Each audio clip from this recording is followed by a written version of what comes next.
Sangha Relations Path to Wholeness.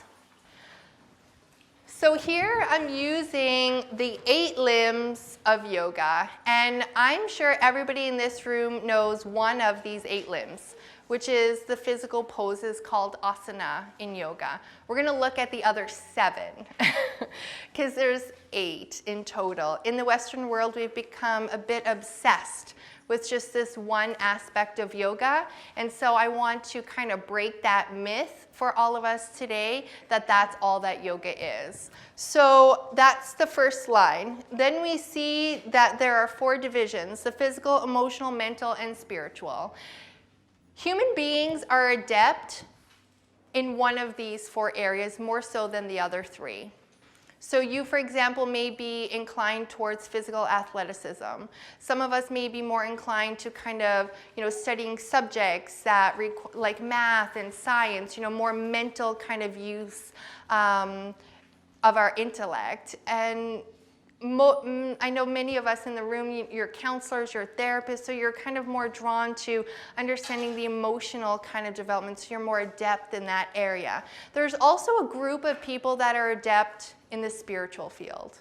And for some of you in the room, maybe that's been an experience that you've had throughout your life. For me, that is where I feel my skills lie, at understanding the spiritual kind of realm of existence.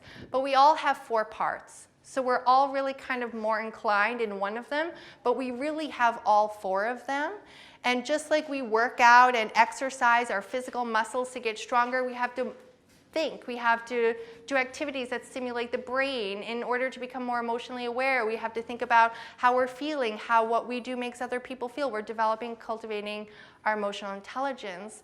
We need to understand who we are as spiritual beings. And I'm not here today to feed you some religious dogma, because there's not one I ascribe to any longer. I was raised Catholic. I was in the Protestant church for 7 years.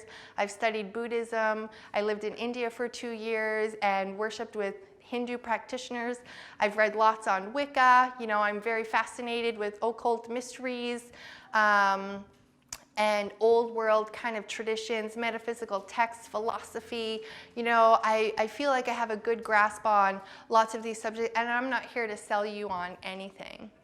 And that's the great thing about yoga, is that yoga is a universal philosophy that does not interfere with any religious affiliation that you may have or that you may not want to have. So yoga is a philosophy. Yoga is a way of life. And it gives us tools and practices to integrate into our daily life to change us and influence and focus on the development of all 4 of these areas simultaneously.